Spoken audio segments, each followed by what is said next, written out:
I never really did well in sort of super structured environments, i.e. in school. If you give me a football, like a European football, I can actually do, like live performances. I can juggle and do all sorts of crazy things with a ball. And then I spend a couple of years building an investment app, like kind of same idea as Robinhood, just minus all the success Robinhood has.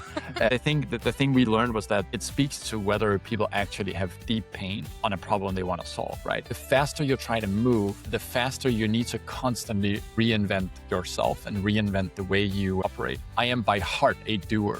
Like, I like to get my hands in the weeds of things, right? Yeah. And whilst that is very beneficial, there are cases where you just can't and you don't need to, and you should not operate in that way.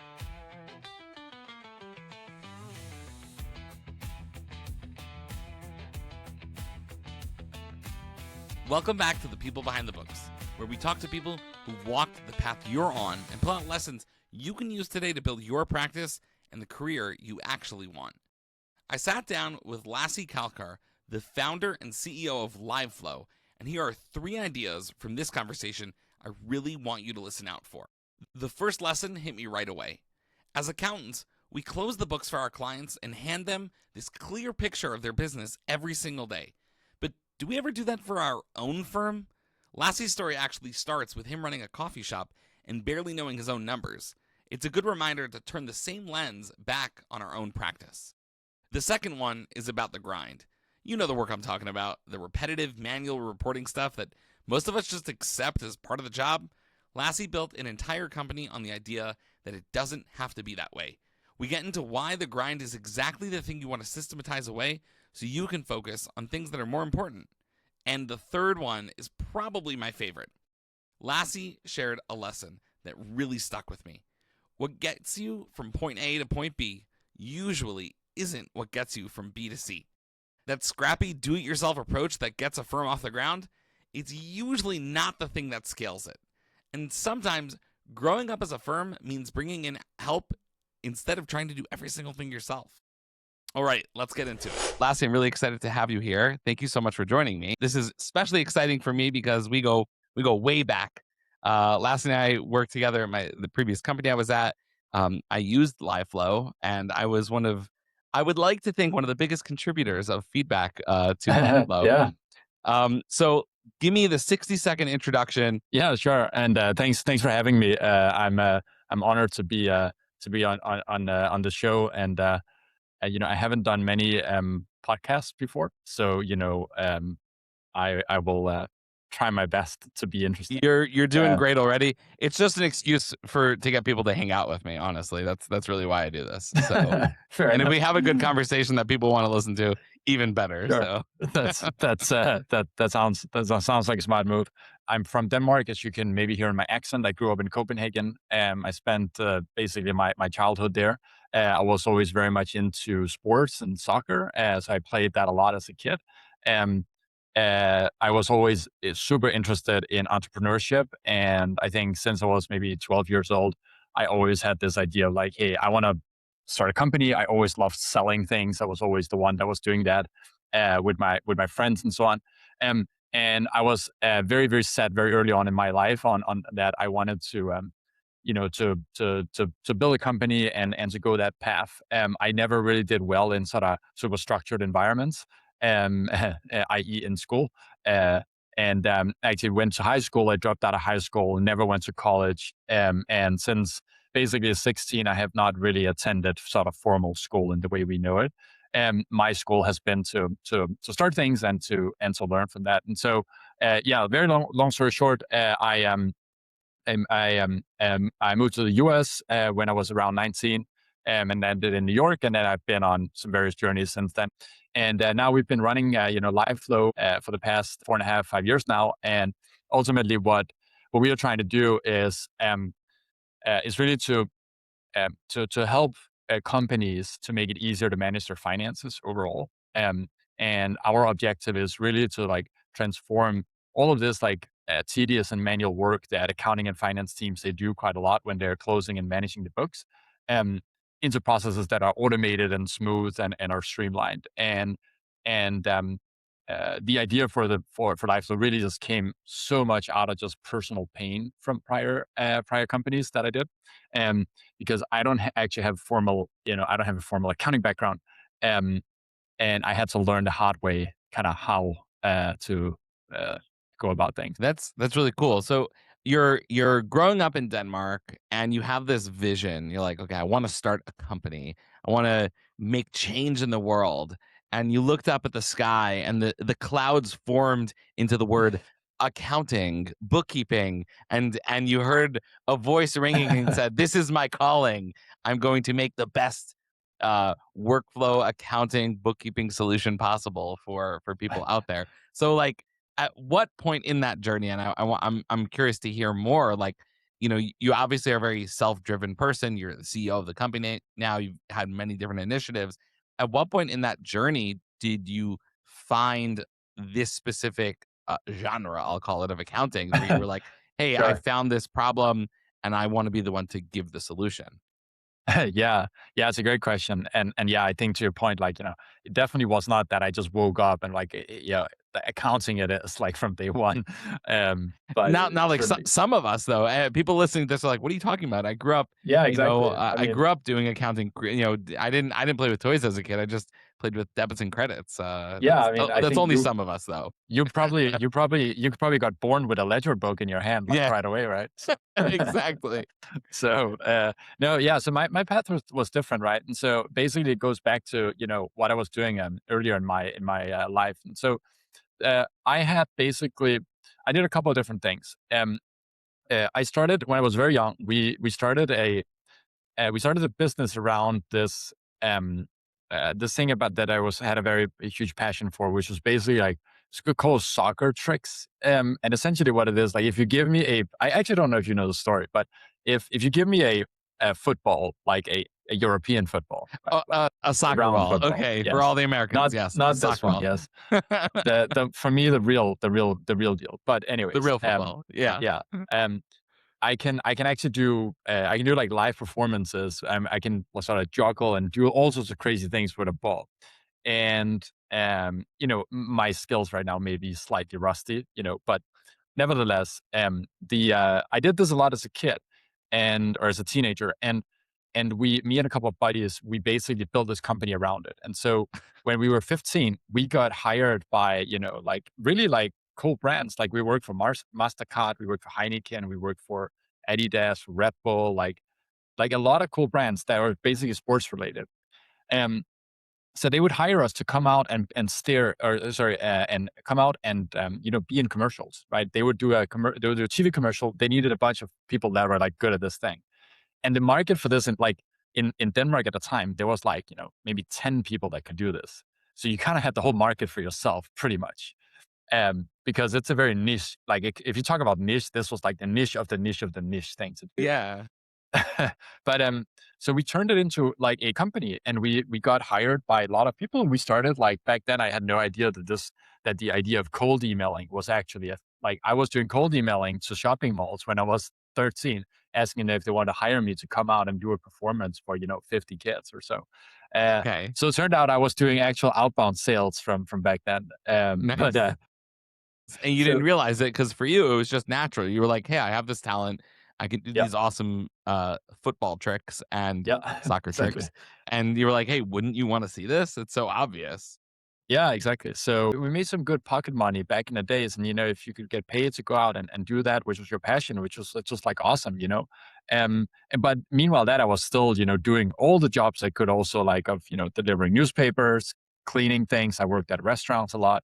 So, I was always just like, I was just work basically nonstop, um, in whichever way I could find. But the funny thing is, so at the time I had, you know, zero accounting experience. I was maybe 15 years old.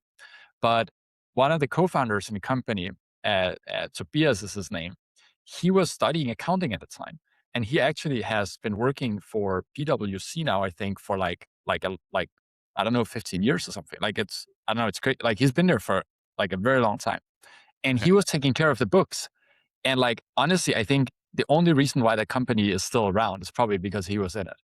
Like because me and my other colleague, we didn't really know what we were doing. But he really took care of it. So that was awesome. But So how long anyways, did you do yeah. this soccer trick company for? I mean, for what it's worth, the company is actually still around. What does that Like mean? Are you running it's around still doing performances? no, no, no. I don't do that. I haven't done that for a long time. But the company's like it's this is not a it's not a venture scale business. It's not like it's not going to be $1 billion business. But it's a good so it's a good thing. So I'm not doing anything in it at all, of course. But the website is still up and so on. So it's all in Danish though. But I guess Okay. translations are We'll good now we'll we'll link it in these the days. show notes because I think people are Yeah, after yeah. this, So you're gonna have to expand to the US because that sounds so cool. yeah, So yeah, exactly, so does the exactly. company still do like is it now do they have people on staff that do performances or do they just make connections? Like is it like a talent Yeah, company now? uh, yeah. It turned into that more like, but it's. I mean, look, it's been so long, so that I've been, but the website is still up. The That's website's that's still that's up. that's what I Okay. know. Yeah. That's so cool. See, I can relate to that because I grew up.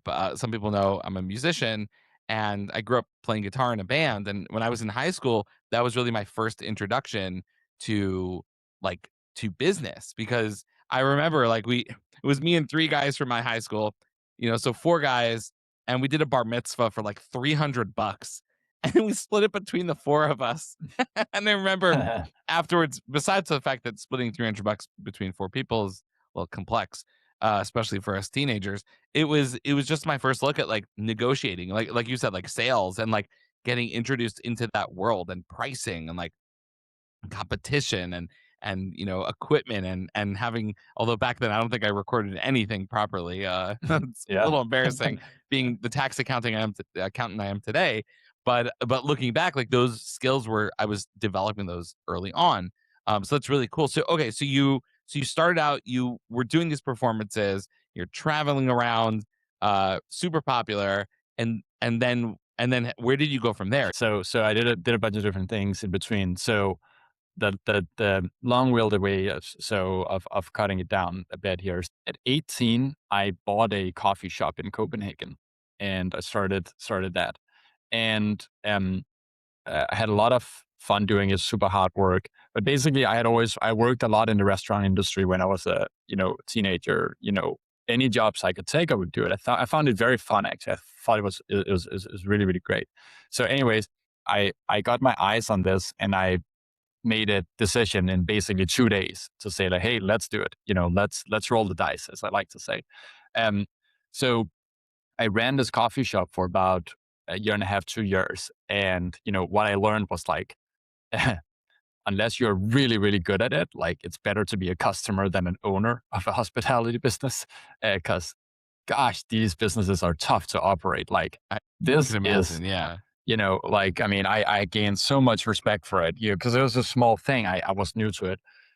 So it's funny because like the that's where it kind of my initial idea for what we do today actually came across, because when I was running the coffee shop or the restaurant business, one of the things I struggled with a lot was that I had basically no idea what my gross margins were, especially on a product level. Like Yeah. it was actually very, and actually the thing is like it's actually very hard to calculate. Like I think there's tools run out there now, but like the it's very complicated to calculate, because if you want to calculate the cogs of your sandwich, Yeah. imagine how much stuff goes into a sandwich when you like actually decompose it, right? You have a Yeah. bread, The you have a the bread, salad, you have everything inside of it. And every also now you're tracking like one piece of lettuce out of an entire pack of lettuce that you bought a yeah, week ago. I can only imagine. It's not very yeah, easy to inventory that. So yeah, I'm exactly. almost Yeah. curious. Okay. Yeah, so there's all of that, and then there's of course the whole inventory piece, or the whole like ordering system that you need to have it well in place, because from also like you buy a bunch of stuff, and it goes to waste, because if no one buys it or it gets old or whatever. But so it was actually very hard. I had basically like very little idea of what my actual economics of the business was. I just knew like, oh well, you make more in selling coffee because margins on coffee is better. But it was not actually. Uh, I did not have a system for it. Yeah. Um, so I did that. I was fortunate that I was able to sort of sell it, by no means for any profit, rather for loss. But I got out in decent shape. Um, and um, and then after that, I basically I ended up moving to the U.S. It started. I came here. I really wanted to come here, and then I spent couple of years building. We were doing an investment app. I like to say investment app, just like kind of same idea as Robinhood, just minus all the success Robinhood has. You know, Okay, we're gonna so quote you on that. yeah, Investment so app minus all yeah, the success. yeah. It would be nice to do Robinhood. Like it seems to be doing well. That's a great Listen, product, we but all had the idea of the smartphone before Steve Jobs when we were kids. I yeah, understand. I get it. yeah. But not all So of us actually executed. Okay, fine. One thing at yeah, a time. to come full circle. So we after that I went and joined Revolut in London, and was super fortunate to get a job that I thought was amazing. I was running Nordics for Revolut at the time. We were building out the business in the Nordic markets and so on, and I was fortunate to get to work with a ton of super smart people. It was a great journey. And then I ended up, I met Anita, my co-founder of LiveFlow, who also worked at Revolut previously, and we then got together and started it. So to come full circle, the reason we started LiveFlow was because I had all these pains in my prior businesses of finding it very difficult to manage my finance and accounting, Yeah. and I just really wanted to like build tools that made this easier for businesses and for finance teams, and Yeah. that's where Yeah. we are. Yeah. Yeah. So I'll tell like this the side of the story from my end about LiveFlow is that back when I was working this old previous company, I needed a tool that could take the data that was inside QuickBooks Online and then put that into a Google spreadsheet. And that sounds simple enough. And you would think like in the year 2026, or back then it was like 2023 or 2024, like this would be a simple thing. And I spent months looking for the right piece of software. I actually demoed LiveFlow. For some reason, something didn't click. I think you guys were like in a very early stage at that point. Yeah. And then I like tried another tool. It didn't work. And then finally I came back to LiveFlow and I was like, oh, hey, this is it. And part of the reason also I love LiveFlow is because the name of the company is describes so well what it does. It live flows the data to Google Sheets. And Yeah. and now, I mean, you've built something much larger than that. Although, I the past year I haven't been using LiveFlow, so I'm sure there's been a lot of growth since then. But I mean, what it seems like you guys are doing is just when I would pitch LiveFlow to people, because I love talking about it just because I was such a big fan, I would say is LiveFlow is bridging the gap between management and accounting, because management doesn't want to log into QuickBooks Online. Like that is so not cool. Like Yeah. management wants to look at a Google sheet, look at a quick spreadsheet, look at a dashboard. They don't have time to be digging in and putting in their credentials every 5 seconds. And for my purposes, LiveFlow literally did that. But tell me, like, what was that? Let's go back to that inception. When you started, was the data streaming from QuickBooks to Google Sheets, was that the thing you were looking to solve, or was that something that sort of came out of the journey of, hey, how can we make accounting easier for business owners? Yeah. Yeah. So really the the idea came a lot out of this. We at first we actually had the idea of like, hey, we should reinvent Excel. We should make a new version of the spreadsheet. One for where, you know, data is fully integrated. Like you don't have to ever worry about manually importing data and sort of updating your financial models and so on in a manual way. And so we actually first set our sight on like, hey, let's build a new Excel. And, I think that idea, uh, um, like that idea is very cool. It's really ambitious. It's really, really hard to nail. Like there's a bunch of companies that I think in the last 5 years have tried to do it as well. I don't know if anybody has really cracked it. Because it's Yeah, Excel is just that power horse that's just been going, and even Google Sheets like struggles. Like even I, as an accountant, and I love Google Sheets, I'm like, I just got to open up Excel. It's just a different experience for some reason. It's Yeah, I know, and I mean, even replacing Google Sheets is super hard, right? Because it's just so embedded in the workflows people have with Google yeah, Suite or with Microsoft Suite, and so we kind of ask ourselves like, hey, like what evidence do we really have that people actually need a brand new Excel? Um, and we came back to the conclusion, I think, which was like, well, the actual problem folks were having at the time was that it was very tedious and manual to update and maintain their financial models. So that was why we basically said, well, let's start by building something where they don't need to switch tools entirely, but they can stay within the existing tools, and then we can just streamline the workflows and make that better. Um, and I think that turned out to be a turned out to be a good idea uh, yeah. Oh, overall. I even find myself sometimes thinking like, oh, it'd be so convenient if I could just pull up a spreadsheet instead of having to open QuickBooks and redo the report every single time. So what was the journey like for LiveFlow? So you and Anita, you start this company. It's just the two of you. At what point did you decide, okay, we're going to start hiring people? Like, what did that landscape look like as you started growing? And what year was this also that you started? Yeah, so we started around like we kind of got things really going in 2021 was sort of like early, and then 2022 we we launched the product in a very early stage, the market, and then it kind of went from there. Yeah, And the yeah, I mean, in the beginning we started a company out of London in the UK because we were based there first, right? Because we came out of Revolut. yeah, So at the beginning, just us and a couple of people trying to make something useful. And then after we had like once we built the initial like early version of the product, we started to feel very strong pull from people. And one of the things that I think we've learned is that when you're trying to like when you're going from basically 0 to 1 entirely, it's a really positive sign if people want to buy a product that's like mediocre, like, or that is in a very early stage because, yeah. I think like the product back then, I mean, mediocre may be a tough word to say on your own part, but like it was Not just very early, polished. right? It was not, Yeah, yeah, exactly right. But I think that the thing we learned was that, that it speaks to whether people actually have deep pain on a problem they want to solve, right?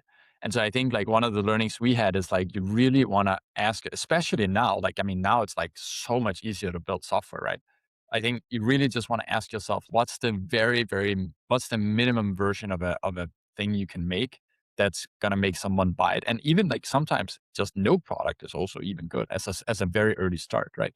Um, and I think that taught us a lot because and obviously it's different for the kind of depending on what you're making, I think. But that was really insightful for us. And then in uh, 2023, basically since the inception, like we were selling mostly to the United States and North America a lot.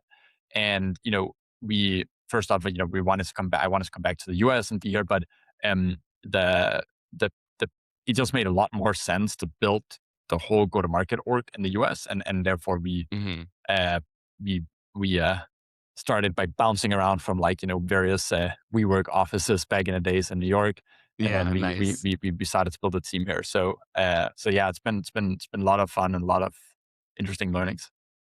That's a really cool journey. And it's also interesting what you were saying. I can relate to that. There's even been there's even been companies that I've worked with or like use their software where even though I knew, like you said, like you're describing, like even though I knew it wasn't polished, but I saw the vision and it was so clear to me that there was no question. I'm like, oh, of course I'm gonna jump on this. Like Yeah. it just makes so much sense. I talk about this all the time, but I say how, right now there are the dinosaurs in the world, and some of those dinosaurs are good dinosaurs, and some of those dinosaurs are literally just around because they've been around and they just have a market share for no real good reason. Excel is a dinosaur, but like it still works really well. Oh yeah. It's great. QuickBooks Online is also a dinosaur, and I think everyone has its fair share of problems and issues, and everyone likes to have hot takes and gripe on Intuit and everything going on there. But I think it's in a way like it's good that, people like you're creating live flow and finding solutions for those pain points for people. I'm curious to hear your take on the fact that like right now live flow is mainly based on your relationship with QuickBooks. I know didn't you guys start integrating with Zero as well? Is that correct? Yeah, we have both. But yeah, I mean, the vast majority of what we do is for customers that are using QuickBooks, which QuickBooks for SMB and mid market is still like the predominant player in the US, and Yeah. so the audience has been very apparent for us there. Yeah. But yeah, we've obviously expanded the product in many different ways that you've used also at your prior gig. Um, but yeah, we've always just we've tried to make things. We've tried to always just say like, hey, our objective is to cut down manual work so that the finance and accounting team can spend time on things that really is going to drive the business forward. Um, and the more we can do that, the more impact we will have on the end business in any shape or form. Yeah. Um, and and yeah, I think that approach has been good. That like product thinking framework has been useful for us. Yeah. What are some of the other features that LiveFlow has introduced? I know the big one about a year and a half ago, or almost 2 years ago, probably now, was being able to consolidate multiple QuickBooks files, QuickBooks Online files, with multiple entities. Yeah. Since then, besides that, since then, what have you guys been working on? Yeah. So we did a lot of work on the consolidation product, which is really this um, super handy product that helps you to bring together your entities and consolidate and eliminate and make that process easier. We have customers that have uh, 50 plus entities, and you can imagine like what a nightmare that is to do. um and we have something new coming out that actually is going to solve that problem in a even better way that we are really excited to share as well. um but yeah, since then, we've been working a lot on basically the whole core foundation of the product.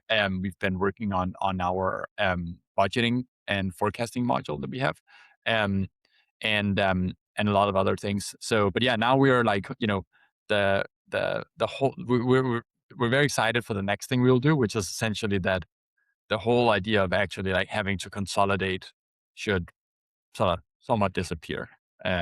So yeah. Okay, well, I'm excited to see the announcements. I'll certainly be on the lookout, and hopefully by the time this releases, we'll have more information on that. That's really exciting. I'll say like it's interesting because there's always that sort of fear that another company could either replicate what you're doing or even like, QuickBooks coming along and being like, oh, hey, we're going to introduce a feature that's similar to what you're already doing, which, so I think, but which they sort of have done to an extent. QuickBooks has spreadsheet sync, and it's just like, it's no comparison. It's so bad. Like the few times I've tried to use it in the past year or so, every time I touch it, I'm like, this just doesn't work well. And I'm like spoiled because I'm comparing it to what I had when I was using LiveFlow, and I'm just like, it's no comparison. But I'm curious to hear your thoughts. I know QuickBooks is moving over to their Intuit Enterprise Suite, which is starting to do things like consolidation. How do you see that affecting your product? I mean, I know that's much more people like larger companies, so I don't know if that necessarily affects your basic, your clientele, but have you given any thought to that?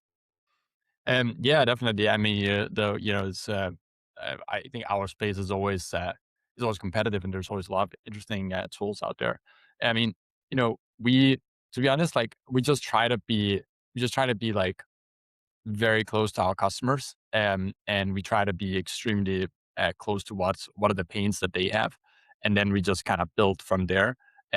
Because the thing is, it's hard for us to control what other companies do and don't do. And we just really try to expand the product in ways where we see, oh, here's another use case, here's another use case, here's another thing that we can go and actually help them with.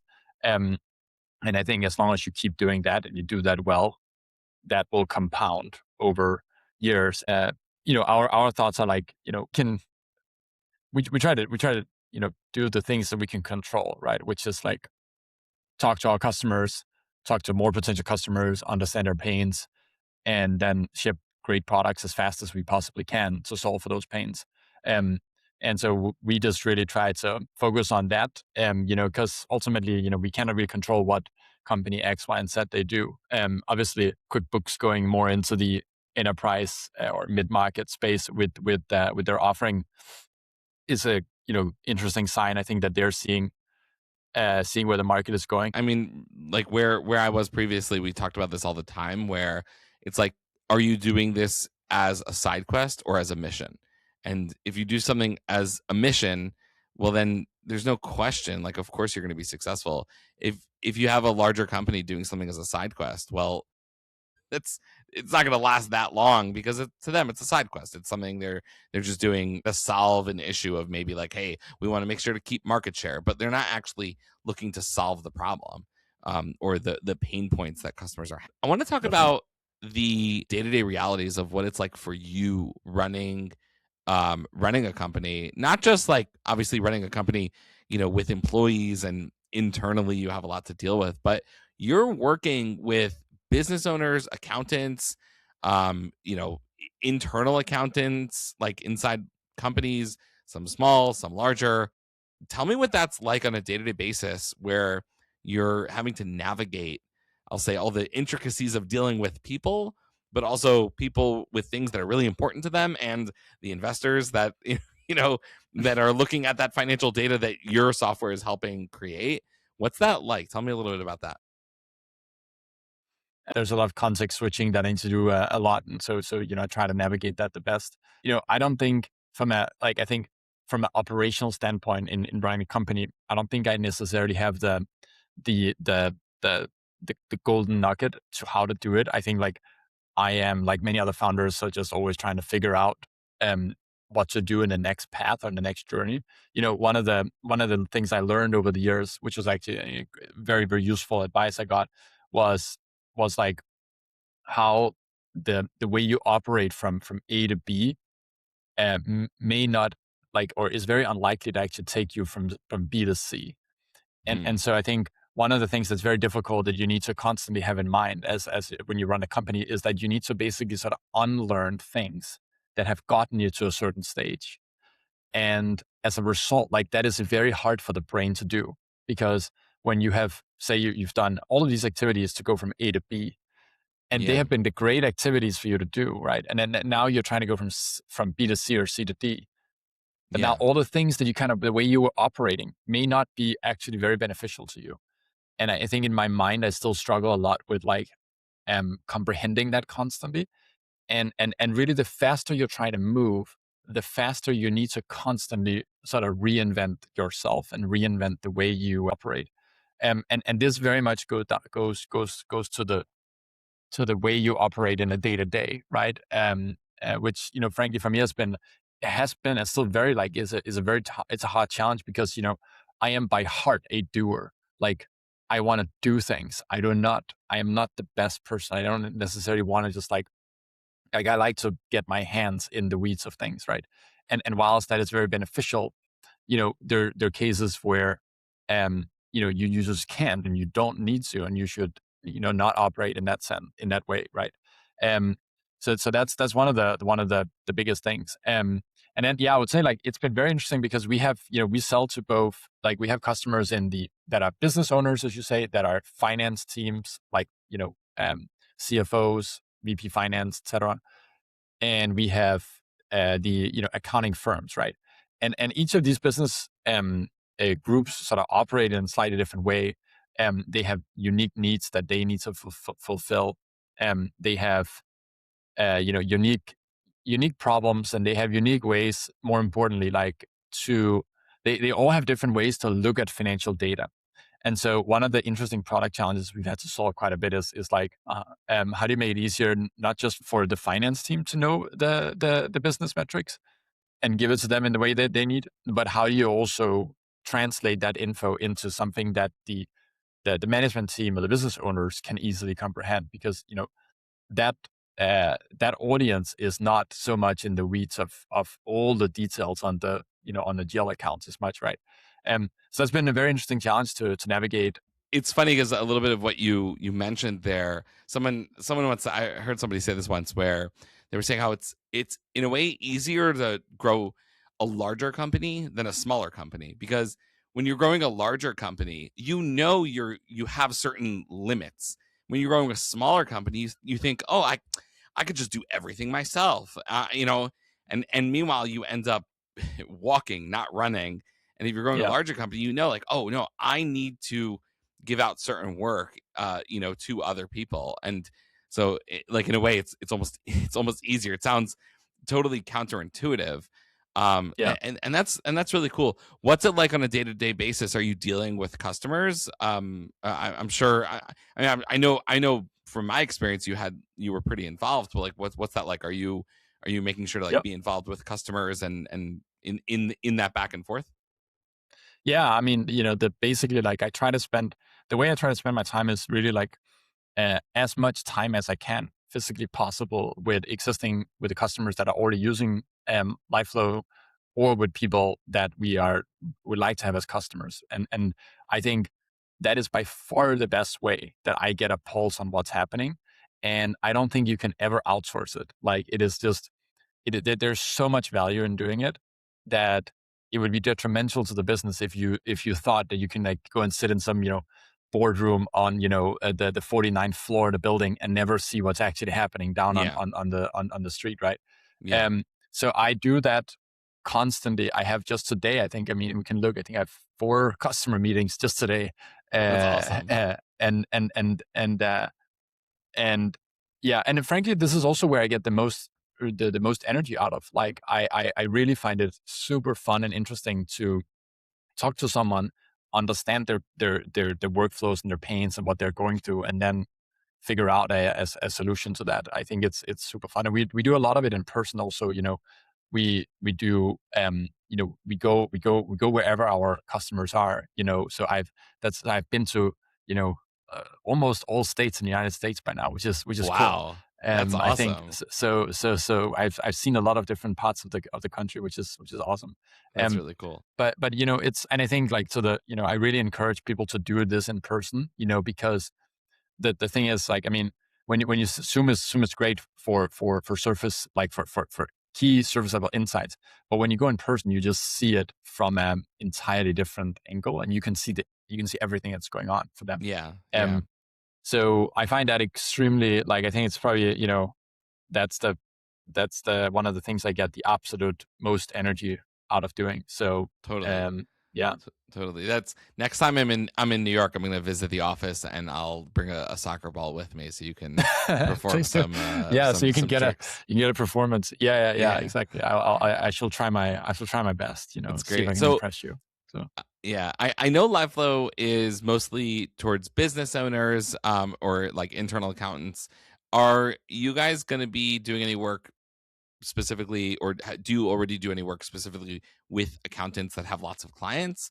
Do you have any specific sort of module for accountants? yeah, I mean, we have a lot of accounting firms, accounting firms and fractional CFOs, um, that are using our product to basically streamline all the reporting for their clients. Hmm. And we work with many of these firms for many years by now. Actually, we have firms that have 3, 4, 500 clients on the system, probably even more than that. Um, Hmm. and that they've obviously they've benefited a lot because when you remember from your prior job, when you do the manual work of updating models, but you do it just for one company, that's one thing, and that's painful enough in and itself. Yeah, But imagine when you do it for 40 clients, right? Like totally. that's even worse. And so we've worked a lot with firms, and we find it super super cool to help these firms to cut down on their manual work, and so that they can, really, like, it enables them a lot to scale their firm so that they can go back to getting more clients or serving the clients better. And that's been really cool to see. Yeah. That's great. It's funny because when I joined the accounting world, I don't know why, but my perspective was always like a tech first automating perspective. And then when I learned about how like a lot of CPA firms did this service called compilation, where they basically take all the transactions and make financial statements, that was so wild to me. Like it almost made no sense to me. Like, why is that a thing you do? And the amount of work you have to go into exporting the data, creating the reports, and then, oh, whoops, there was one more transaction to add, and now we need to redo everything. And that's why for me, like, it was so natural when I saw LiveFlow. I was like, oh, like, duh, like this is totally the solution. I'm curious to get your take where you see. I've been asking a lot of people this, but like you're in a very unique place where you are a CEO of a software company. You're helping accountants. You're working in between like even the general ledgers and the business owners themselves. Where do you see the accounting accounting industry in general going? I mean, I feel like everyone, ChatGPT came out and everyone was like, oh, totally, the the world of accounting is gonna end. I'm still waiting for AI to take my job. Has not happened yet. I'm really curious to hear your take on that. I think it's extremely extremely exciting. What sort of the future holds on that front. AI is really just like an insane enabler for the finance and accounting team to do their work even more effective and faster than was previously possible. Um, and a lot of people say like, oh, well, as you just said, you're still waiting for AI to take your job. Um, I'm not convinced that that's going to happen, anytime like soon necessarily, but I am convinced that you or, folks in the profession can become like astronomically more productive. And I think Yeah. all the tedious parts like is gonna be, you will have so much more time in your day. And I think one of the things that interests us quite a lot right now is this concept of how to rethink the whole customer experience, the whole user experience in the product. Because ultimately, like I don't necessarily like, we're still trying to refine exactly what is the best way to go about this, but I don't actually know or think that we need a product that people log into in the traditional way that they do, right? Like where you come in, but many times, often, people they stay with the legacy systems because they've used them for 20 years and they Yep. know where all the buttons are.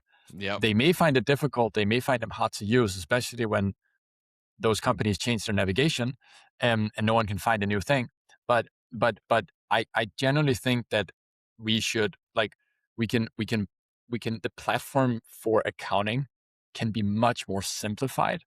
And I think it can just focus on the key things that you need to complete. A big part of what we're trying to do with our new product release as well is to try to get this idea of how do you get people more in flow, that we call it, and live flow, no pun intended. But what we really mean is to try to get people in the flow of like really make it easier for them to do the work by making the whole thing more simple. And back to the UI and the interface and so on of the future of accounting platforms and finance platforms.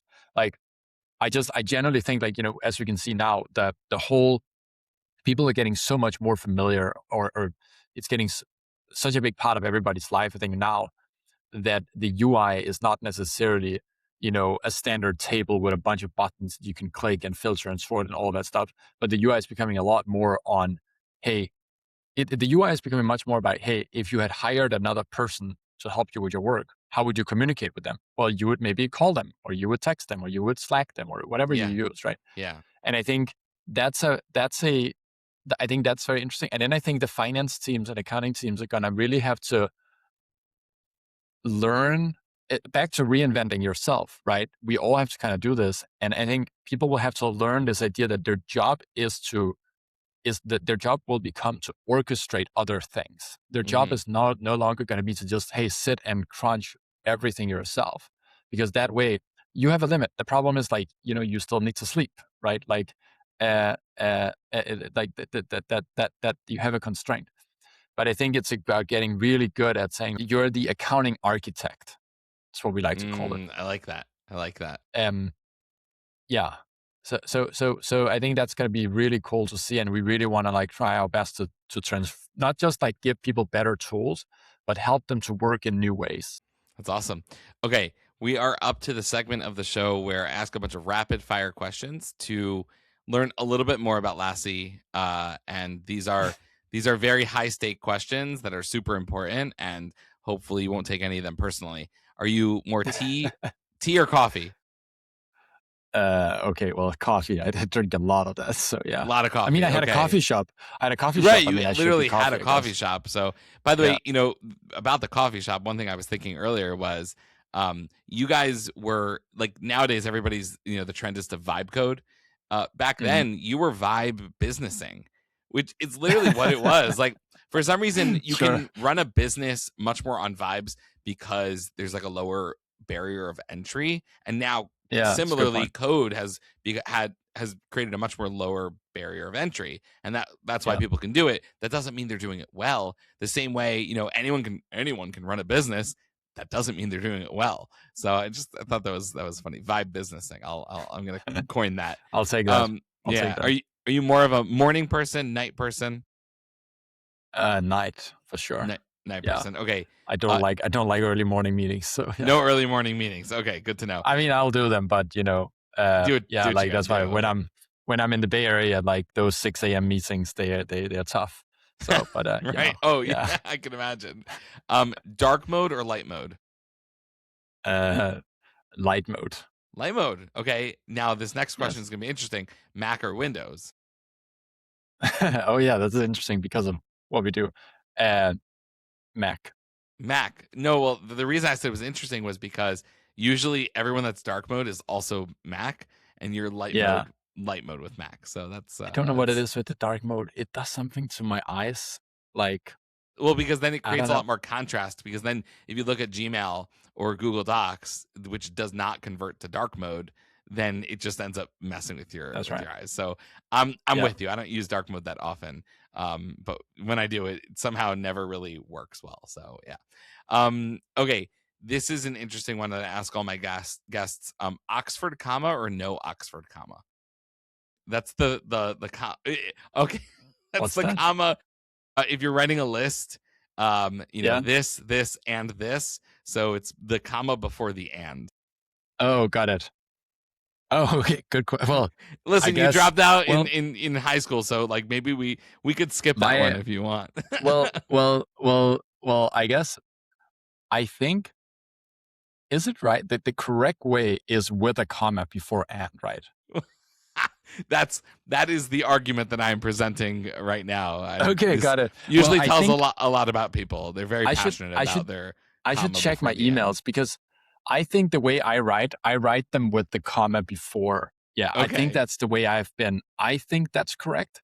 If I'm right, I have no idea. You know, So- okay. Listen, you're a software engineer at heart. Who needs commas? Are only there to separate parameters. They're not there for grammar. So totally understandable.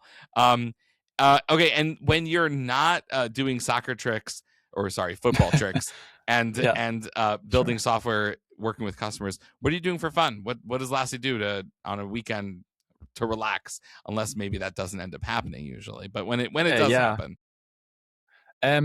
Yeah, I mean, look, I like to play tennis. I find it very, very fun and engaging. It's like kind of my new hobby. Nice. I try to do that as much as I can. It's hard to do in New York though, you know. It's hard to get courts, and they charge you out of the roof for those courts if you want them, if you want to book it in advance. So yeah, you know, but I like that a lot, and yeah, I just, you know, try to go outside. You know, I like to hike nowadays, but again, hard to do in New York. So again, it's my West Coast hobby. Yeah. So, but yeah, you know, see friends and so on. Yeah, that's awesome. That's great. I'm a pretty simple person. Like if I have my work, I kind of have that's you it lock consumes in the majority of and my stay focused. I of my completely life. Yeah. completely understand. Well, that's awesome. Well, where can people find more about you and LiveFlow? Probably best on we are mostly on LinkedIn. On our company page there, and on LiveFlow on our website liveflow.com.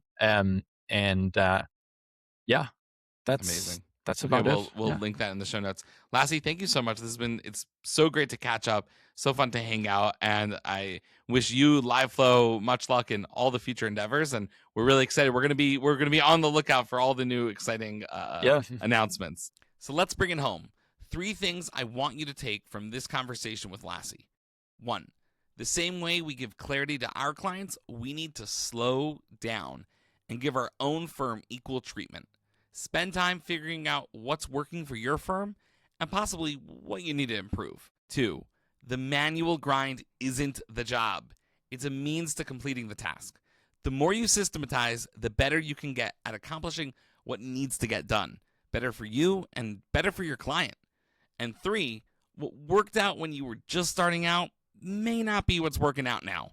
Do a true accounting of where things stand and figure out what you can and should improve. That might be things like getting outside help so you can focus on what you're best at. Thanks for hanging out. Be sure to give a follow to the show so you don't miss any of the upcoming episodes.